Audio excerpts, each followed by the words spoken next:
ठीक है। चलिए, तो चाहे किसी भी प्रकार का बिजनेस हो, बिजनेस के फॉर्म्स की बात अगर करेंगे हम, तो फॉर्म्स ऑफ बिजनेस ऑर्गेनाइजेशन आपको 3 प्रकार से आप बांट सकते हैं। आपको पता है कि इंडिया एक मिक्स्ड इकोनॉमी है। मिक्स्ड इकोनॉमी 3 तरह का होता है, सोशलिस्ट इकोनॉमी, कैपिटलिस्ट इकोनॉमी और मिक्स्ड इकोनॉमी। सोशलिस्ट इकोनॉमी वो होता है जहां पर सारा जो फैक्टर ऑफ प्रोडक्शन होता है वो कंट्रोल किया जाता है। शॉर्ट में बता रहे हैं, क्योंकि तीनों को पढ़ाने में मोटा मोटी एक क्लास अलग से लगता है, तो एक लाइन में समझने का कोशिश कीजिएगा। सोशलिस्ट इकोनॉमी, समाजवादी अर्थव्यवस्था वो अर्थव्यवस्था होती है जहां पे सारे फैक्टर ऑफ प्रोडक्शन पे किसका कंट्रोल होता है? गवर्नमेंट का कंट्रोल होता है। ठीक है, गवर्नमेंट जैसे चाहेगी वैसे आपके साथ ट्रीट करेगी, जैसे चाहेगी जो चाहेगी आपको देगी। सब कुछ गवर्नमेंट के अंडर होता है, गवर्नमेंट के कंट्रोल के अंदर होता है। ठीक है। दूसरा होता है कैपिटलिस्ट इकोनॉमी, या फिर क्या बोलते हैं उसको हम लोग, कैपिटलिस्ट इकोनॉमी बोल सकते हैं, या मार्केट इकोनॉमी, या फ्री इकोनॉमी। ठीक है, उसको पूंजीवादी अर्थव्यवस्था बोलते हैं। पूंजीवादी अर्थव्यवस्था से अभिप्राय ऐसे अर्थव्यवस्था से है, उस प्रकार की अर्थव्यवस्था से है, या उस इकोनॉमी से है जहां पे फैक्टर ऑफ प्रोडक्शन या जो भी सारी चीजें उस इकोनॉमी में हो रही है अपघटित, उस सब पे प्राइवेट इंडिविजुअल का कंट्रोल होता है। किसका कंट्रोल होता है? प्राइवेट इंडिविजुअल का। गवर्नमेंट का कोई इंटरफेरेंस उसमें नहीं होता है। लेकिन भारत जो है वो दुर्भाग्यपूर्ण कहिए या सौभाग्यपूर्ण कहिए, ये दोनों ही इकोनॉमी का मिक्सअप है, जिसको मिक्स्ड इकोनॉमी बोलते हैं। यहाँ पर हर चीज आपको सरकारी और प्राइवेट दोनों मिल जाएगा। आप देखते होंगे भारत एक मिश्रित अर्थव्यवस्था है, India is a mixed economy. इसलिए मिक्स्ड इकोनॉमी है क्योंकि यहाँ पर देखते होंगे कैपिटलिस्ट इकोनॉमी का भी कुछ क्वालिटी है और सोशलिस्ट इकोनॉमी का भी कुछ क्वालिटी है। ठीक है, जैसे आप देखोगे यहाँ पर हॉस्पिटल भी है, अब देखोगे सदर हॉस्पिटल भी है और प्राइवेट हॉस्पिटल भी है। ठीक है, प्राइमरी हेल्थ केयर भी है और क्या बोलते हैं उसको हम लोग, प्राइवेट स्कूल भी है, सरकारी स्कूल भी है ना। प्राइवेट बस भी चलता है रोड में और सरकारी बस भी चलता है। ठीक है, तो कहने का मतलब ये सारी चीजें, एरोप्लेन के देखिएगा तो सरकारी एरोप्लेन भी है, प्राइवेट भी है। ठीक है, हर एक चीज जो है वो आपका प्राइवेट सरकारी दोनों मिलेगा।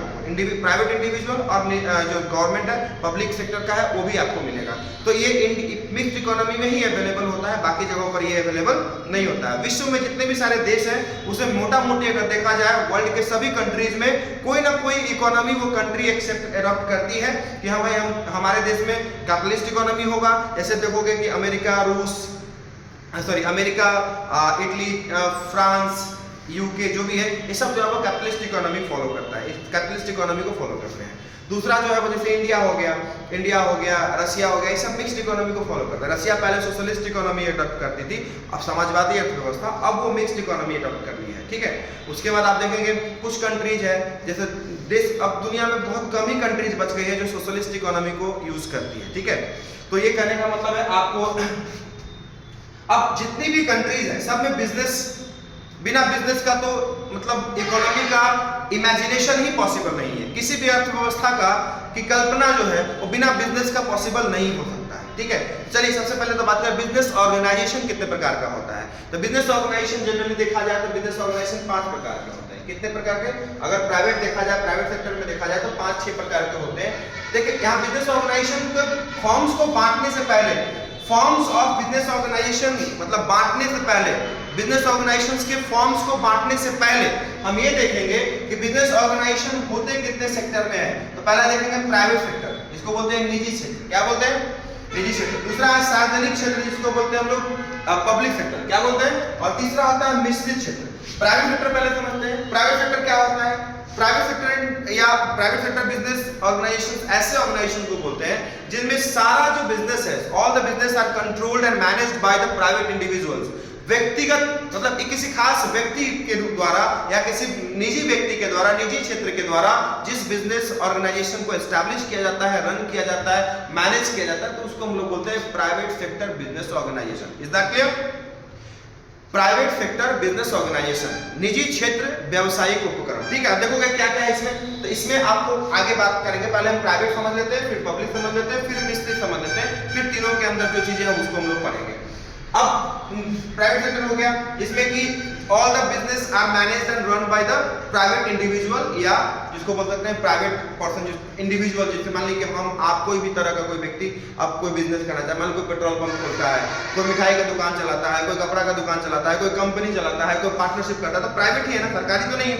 दूसरी चीज होता है, दूसरी चीज आपको देखेंगे सार्वजनिक क्षेत्र उपक्रम, जिसको बोलेंगे पब्लिक सेक्टर एंटरप्राइजेस या पब्लिक सेक्टर तो पब्लिक सेक्टर में आप आइएगा तो आपको होगा इसमें भी मतलब इसमें भी कुछ ऐसी चीजें जो गवर्नमेंट के द्वारा मैनेज की जाती है, उसमें प्राइवेट का कोई हस्तक्षेप नहीं होता है। इससे अभी देखोगे इंडियन रेलवेज हो गया, ठीक है, हॉस्पिटल वगैरह हो गया। अब बोलोगे सर हॉस्पिटल तो नॉन प्रॉफिट ऑर्गेनाइजेशन है, लेकिन गवर्नमेंट का जो बिजनेस है, जैसे मान लो कि आप देखोगे सेल, ठीक है, उसके बाद आप देखोगे रेलवे है, उसके बाद आप देखोगे बहुत सारी चीजें जो गवर्नमेंट चलाती है, गवर्नमेंट की कंपनी। अभी दिमाग में कुछ बातें नहीं आ रही है, कुछ एग्जांपल्स तो बहुत सारे हैं। जैसे मान लो कि एफसीआई हो गया, फूड कॉर्पोरेशन ऑफ इंडिया, है ना। एफसीआई किसका है? सरकार का है कि आपका है?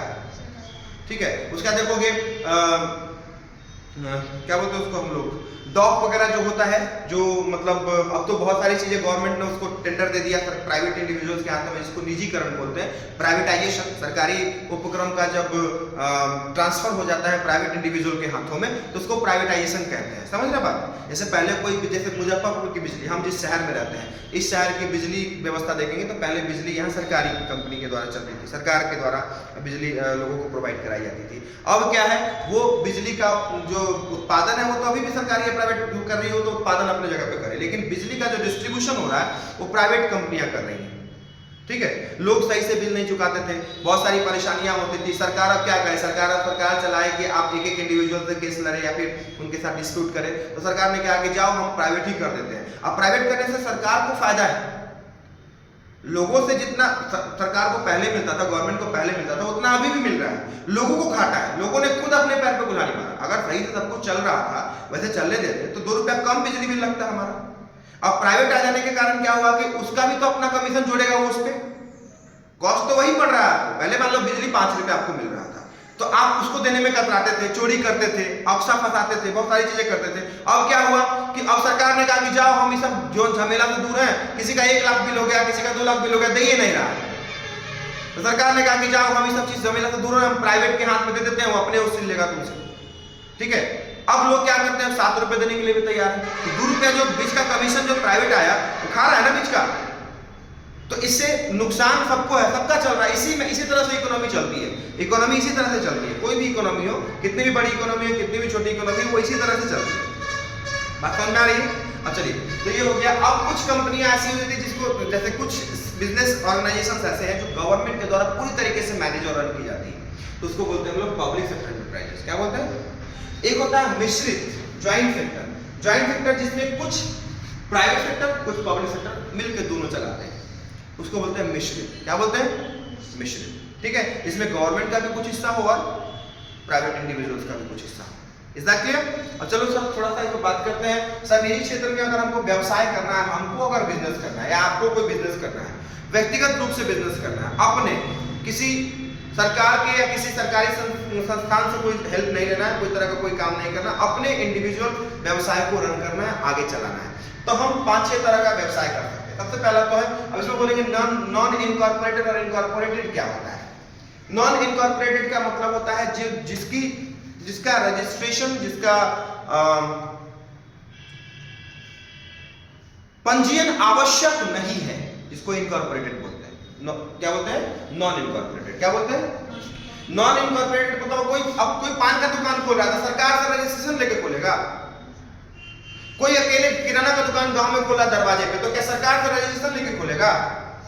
नहीं, खोल सकता है, वो रजिस्ट्रेशन करा लेगा तो अच्छी बात है, लेकिन अगर नहीं कराता है तो फोर्सफुली उसको रजिस्ट्रेशन कराने के लिए, कंपल्सरीली उसको रजिस्ट्रेशन कराने की आवश्यकता, पंजीयन कराने की आवश्यकता नहीं। बात समझ रहे? तो ऐसे व्यवसाय जिसमें रजिस्ट्रेशन या फिर जिसमें क्या पंजीयन की आवश्यकता नहीं पड़ती। आवश्यकता मतलब आवश्यकता और अनिवार्यता में अंतर होती है। आवश्यकता मतलब हमें आवश्यक है, होगा तो भी चलेगा, नहीं होगा तो भी चलेगा, और अनिवार्यता यानी कि कंपल्सरी। नेसेसरी और कंपल्सरी में फर्क होता है। नेसेसरी मतलब आवश्यक, मतलब ये हो जाएगा तो भी ठीक है, नहीं हुआ तो भी ठीक है, लेकिन कंपल्सरी का मतलब होता है कि होना ही चाहिए। ठीक है, तो नॉन इनकॉर्पोरेटेड बिजनेस ऐसे बिजनेस को बोलेंगे जो कंपल्सरी नहीं है, नेसेसरी है। क्या है? जिसका रजिस्ट्रेशन कराना नेसेसरी है, आप करा लेते हैं तो अच्छी बात है। मुजफ्फरपुर में हजारों पार्टनरशिप चल रहा होगा, हजारों। अब उसमें कुछ पार्टनरशिप ऐसा होगा जो रजिस्टर्ड होगा, क्या होगा, और कुछ पार्टनरशिप होगा जो मौखिक रूप से एक छोटा सा डीड बन गया, कागज बन गया, उस पर पार्टनरशिप कर रहे हैं। तो इस तरह से उसको हम लोग बोलेंगे नॉन इनकॉर्पोरेटेड बिजनेस। क्या बोलेंगे?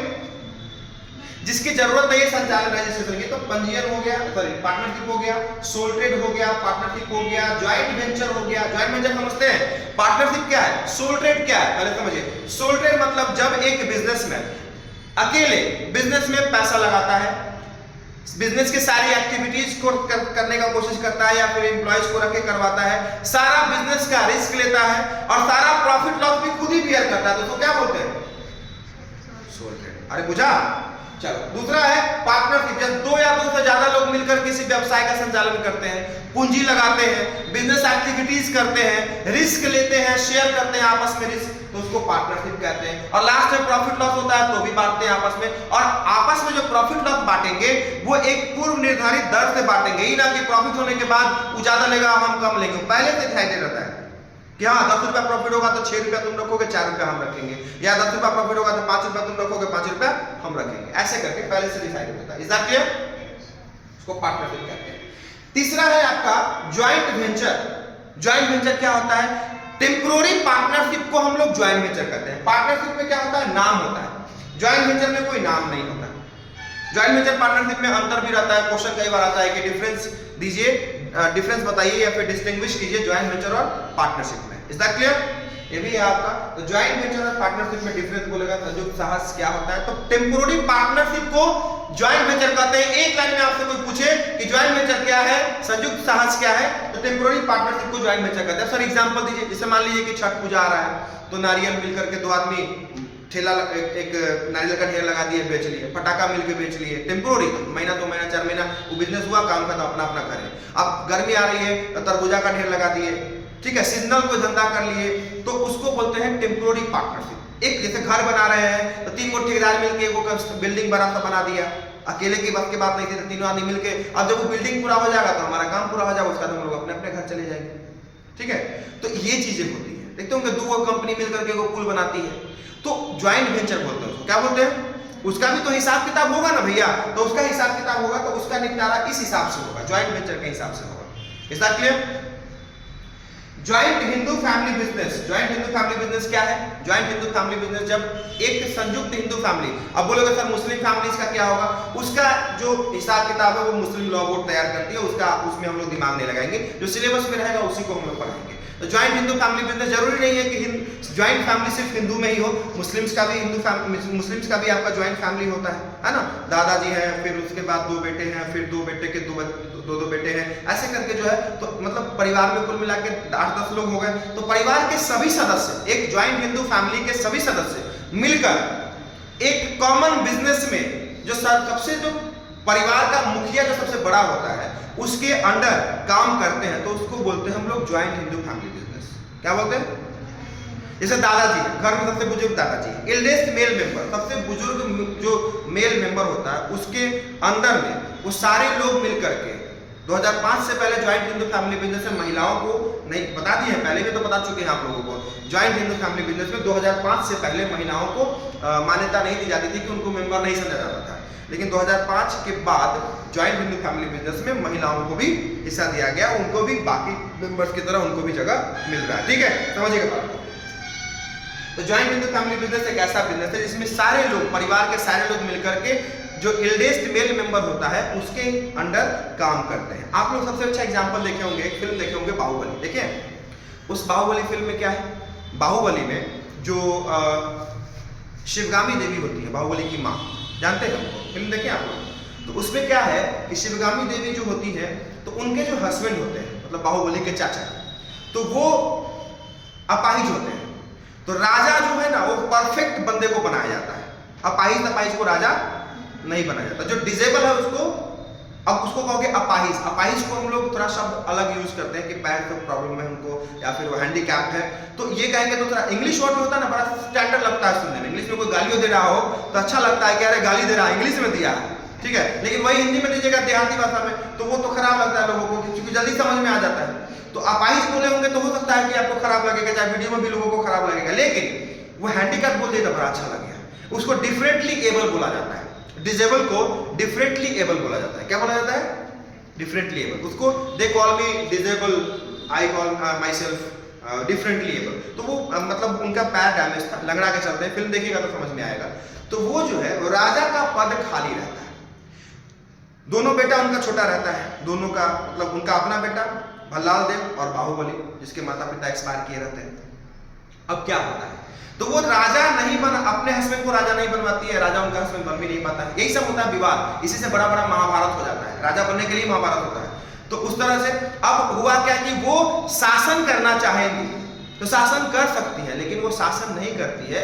वो राजा के सीट पे नहीं बैठ के, राजगद्दी पे नहीं बैठ के, बगल से बैठ के शासन करती है और बोलती है कि ये मेरा वचन है और मेरा वचन ही है अनुशासन, बोलती है ना, फिल्म का डायलॉग भी है। तो वो जब दोनों बड़ा होता है तो दोनों की एबिलिटी को चेक की जाती है, पढ़ लिख के शिक्षा वगैरह प्राप्त करके जब वो माहिष्मती का राजा बनने का बात होता है, तो जो दोनों बड़ा होता है दोनों की परीक्षा ली जाती है, तब राजा बनाया जाता है।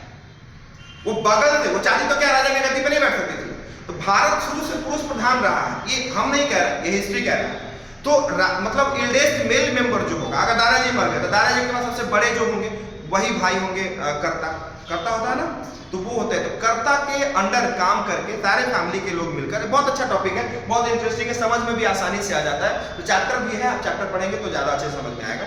अभी इंट्रोडक्शन जो कि पूरा ओवरऑल एक वीडियो में ही देना है, एक ही क्लास में देना है, तो थोड़ा सा आपको शॉर्ट में करना होगा। आई थिंक समझ में भी आ ही रहा होगा। तो ज्वाइंट हिंदू फैमिली बिजनेस ऐसे बिजनेस को बोलेंगे जो जिसके अंदर एक फैमिली के सारे लोग मिलकर एक इंडिविजुअल, एक बंदे के अंडर काम करते हैं, जो कर्ता होता है। सारी लायबिलिटीज उसी कर्ते की होती है। कर्ता जैसे जैसे आपको मतलब ऑर्डर करेगा वैसे वैसे आपको उस चीज को ओबे करना है और आगे बढ़ना है, ठीक है। उसके बाद आप बोलेंगे सर इनकॉर्पोरेटेड बिजनेस किसको बोलते हैं? तो दो प्रकार का बिजनेस होता है जिसको इनकॉर्पोरेशन आवश्यक है। कंपनी अगर आप खोलना चाहते हैं, ज्वाइंट स्टॉक कंपनी या कंपनी, तो बिना आप रजिस्ट्रेशन का नहीं खोल सकते। इसीलिए कहते हैं कि बिजनेस चाहे जो भी हो, कंपनी खोलना थोड़ा सा मुश्किल होता है। कंपनी का एस्टैब्लिशमेंट होगा कंपनीज एक्ट 1956 के अकॉर्डिंग, ठीक है। और इसमें मतलब रजिस्ट्रेशन होता है, इसमें भी अलग अलग प्रकार है। कंपनी जब पढ़ाएंगे तो समझ में आएगा डिटेल में, थ्योरी में आपको अकाउंट्स में भी आपको पढ़ना है और थ्योरी में भी आपको कंपनी के बारे में पढ़ना है। तो ज्वाइंट स्टॉक कंपनी एक ऐसा बिजनेस होता है जिसमें बहुत सारे लोग मतलब इंडिविजुअली, मतलब व्यक्तिगत रूप से सारे लोग मिलकर के और अपनी इच्छा अनुसार वॉलंटरीली मतलब एक साथ मिलके एक लॉफुल बिजनेस का बिजनेस में मतलब कोऑर्डिनेट करते हैं, साथ में मिलके बिजनेस में पैसा लगाते हैं। ऐसा क्या बिजनेस होता है जिसका कैपिटल उसके छोटे छोटे टुकड़ों में डिवाइड होता है, जिसको शेयर बोलते हैं। क्या बोलते हैं? ठीक है। A joint stock company is a voluntary association of persons having its capital divided into a small transferable unit called share. क्या बोलते हैं उसको हम लोग? Share. And ownership of those shares is the main condition of membership. मतलब कहने का ये है कि एक ज्वाइंट स्टॉक कंपनी वो कंपनी जिसमें लोग वॉलंटरीली अपनी इच्छा से जुड़ते हैं प्रॉफिट के मोटिव से, और उस बिजनेस का सारा कैपिटल जो है वो छोटे छोटे टुकड़ों में डिवाइडेड होता है, जिसको हम लोग शेयर्स कहते हैं। क्या कहते हैं? शेयर्स कहते हैं। और जैसे ही शेयर्स की बात होती है तो शेयर्स का जब आप खरीदेंगे किसी कंपनी के, आप शेयर्स ऑक्यूपाई करेंगे तो उस कंपनी के आप मेंबर बन जाते हैं। ये कंडीशन होता है किसी भी कंपनी के ओनर को, मतलब किसी भी कंपनी का ओनर बनने के लिए, ठीक है, ध्यान रहेगा। तो ये हो गया आपका संयुक्त पूंजी वाली कंपनी। और कोऑपरेटिव सोसाइटीज का भी निर्माण रजिस्ट्रेशन के थ्रू ही होता है। 10 लोग सोसाइटी के, कोई 10 लोग कम से कम कोऑपरेटिव सोसाइटी में कितने लोग चाहिए होंगे? 10। कंपनी में कितने लोग? प्राइवेट कंपनी है तो 2 और मैक्सिमम प्राइवेट कंपनी में 200। और सरकारी कंपनी है तो मिनिमम 7 और मैक्सिमम का कोई लिमिट ऐसा नहीं होता है। जितना नंबर ऑफ शेयर होता है उतना आप कंपनी के मेंबर बना सकते हैं, उस हिसाब से जितना मिलकर के लोग टोटल नंबर ऑफ शेयर खरीदे। समझ रहे बात को? ये हो गया। अब कोऑपरेटिव सोसाइटीज क्या है? सहकारी समितियां। सहकारी समितियां सहकारी, सह मतलब साथ में और कारी मतलब काम करने वाला, तो साथ में काम करने वाले लोग, जब कुछ लोग मिलकर के एक साथ व्यवसाय करते हैं, व्यवसाय का संचालन एक साथ करते हैं और व्यवसाय में उसमें हित ऐसा होता है कि सबका हित उसमें जुड़ा हुआ हो। किसी इंडिविजुअल, सबको समानता मिलती है, सबका सब एक के लिए। इसका स्लोगन भी होता है कि all for one and one for all, ठीक है, सब एक के लिए और एक सब के लिए। तो इस तरह के व्यवसाय में क्या होता है, ये भी एक बिजनेस ऑर्गेनाइजेशन ही है। इसमें पहले तो वेलफेयर ऑफ द मेंबर्स देखा जाता है। अगर 10 लोग हैं तो 10 लोग पहले अपना वेलफेयर देखेंगे, चाहे वो किसी भी प्रकार से हो। जैसे ग्रुप बनाते हैं, एक सोसाइटी बनाते हैं जो मिल करके, जो जिसका उद्देश्य लाभ ही होता है, और साथ साथ लाभ के साथ साथ सबसे पहले अपने मेंबर्स के वेलफेयर का ध्यान रखा जाता है। किसका? बाहरी को तभी ना, जैसे हम स्वस्थ रहेंगे खुद, तब ना किसी को हेल्प कर पाएंगे। हमारे पास खुद पैसा रहेगा तब ना हम किसी को हेल्प कर पाएंगे। ये होता है आपका सहकारी समिति। Is that clear? तो प्राइवेट इंडिविजुअल, प्राइवेट बिजनेस में, प्राइवेट सेक्टर में आप बात करेंगे तो 6 तरह का बिजनेस होता है। ज्वाइंट वेंचर के बारे में लोग डिटेल में नहीं पढ़ते क्योंकि ज्वाइंट वेंचर पार्टनरशिप से अलग नहीं है, इसलिए हम कहते हैं कि 5 प्रकार का होता है। कितने प्रकार का होता है? 5 प्रकार का। आप जब देखे होंगे, हमसे पूछे होंगे कि फॉर्म्स ऑफ बिजनेस ऑर्गेनाइजेशन कितने होते हैं, तो मैं आपको 5 बताया होऊंगा, या पहले भी चाहे अभी भी बोलूंगा। क्योंकि ज्वाइंट वेंचर और partnership are just both are just in similar nature. ये दोनों जो है वो आपको सिमिलर नेचर का होता है। ज्वाइंट वेंचर पार्टनरशिप का ही एक फॉर्म है, ठीक है। टेम्पोररी पार्टनरशिप को हम लोग ज्वाइंट वेंचर कहते हैं। समझ रहे हैं बात को? अब चलिए, अब पब्लिक सेक्टर में आइएगा तो इनकॉर्पोरेटेड यहाँ भी है, इसे स्टैट्यूटरी या पब्लिक कॉर्पोरेशन जिसको बोलते हैं, वैधानिक या सार्वजनिक जो क्रम है वो आपका, जैसे मान लीजिए कि इंडियन रेलवे हो गया, ठीक है, हॉस्पिटल वगैरह हो गया सरकारी, तो इस सब सरकार का उसमें इन्वेस्टमेंट जाता है। तो ऐसे व्यवसाय, उससे कुछ बेनिफिट भी तो है, नुकसान है तो फिर खर्चा है तो बेनिफिट भी तो है। रेलवे कहती है सरकार कि हम घाटा में है। रेलवे में कभी आपको सीट भी खाली मिलता है क्या? 1 महीना पहले आपको दिल्ली, 1 महीना बाद आपको दिल्ली जाना है और आप अच्छे से अगर रिजर्वेशन लेना चाहते हैं तो आपको 1 महीना पहले रिजर्वेशन कराना होगा, ठीक है। सेम डे आपको बस में टिकट मिल जाएगा, ट्रेन में नहीं मिलेगा। तत्काल में भी मारामारी होता है और फिर भी सरकार कहती है कि हम लॉसे में। अभी हमको आज तक समझ नहीं आया, अब हम इस पर दिमाग नहीं लगाएंगे। तो कुछ ऐसी गवर्नमेंट की कंपनियां जो सरकारी कंपनी है, जैसे मान लीजिए कि आप कोई व्यवसाय करते हैं, जैसे सरकार कोई व्यवसाय करती है, मोटिव रहता है सरकार का कोई मोटिव है, तो उद्देश्य लाभ कमाना है, सरकार भी बिजनेस करती है। वही होता है, आप देखते होंगे सरकारी जो कंपनियां होती हैं उनका जो सर्विस है या गुड्स है वो थोड़ा सा सस्ता होता है, चीपेस्ट होता है। बात समझ में आ रहा है? स्टैट्यूटरी, अब देखोगे नॉन इनकॉर्पोरेटेड क्या है, जैसे डिपार्टमेंटल अंडरटेकिंग्स, फलाना विभाग, वो फलाना विभाग, शिक्षा विभाग, वो विभाग, रक्षा मंत्रालय, ये होम मिनिस्ट्री, ये सब जो है आपका डिपार्टमेंटल अंडरटेकिंग्स होता है। तो गवर्नमेंट के हिसाब से, गवर्नमेंट सेक्टर में आप जाइएगा, पब्लिक सेक्टर जिसको बोलते हैं, तो इसमें भी आपको इनकॉर्पोरेटेड और नॉन इनकॉर्पोरेटेड मिलेगा। मिश्रित क्षेत्र में आप जाइएगा, दोनों ही सेक्टर मिल करके जब किसी नए तरह के व्यवसाय का निर्माण करते हैं तो उसको हम लोग मिश्रित क्षेत्र बोलते हैं। क्या बोलते हैं? मिश्रित क्षेत्र, ठीक है। तो ये हो गया आपका मिश्रित क्षेत्र। ये overall forms of business organization हुआ। हम लोग पहले इस पे चर्चा करेंगे, इसमें से भी सारा चैप्टर आपके सिलेबस में नहीं पढ़ना है, ठीक है। तो जो पढ़ना है आगे चलकर हम लोग क्लियर करेंगे। आई थिंक ये पूरा ओवरऑल एक कॉम्बिनेशन एक साथ का समझना बहुत जरूरी था। इसी को आपको एंटरप्रेन्योरशिप में भी पढ़ना है, इसी को बिजनेस स्टडीज में पढ़ना है, इसी को ग्रेजुएशन में बीओ में भी पढ़ना है, ठीक है। चलिए।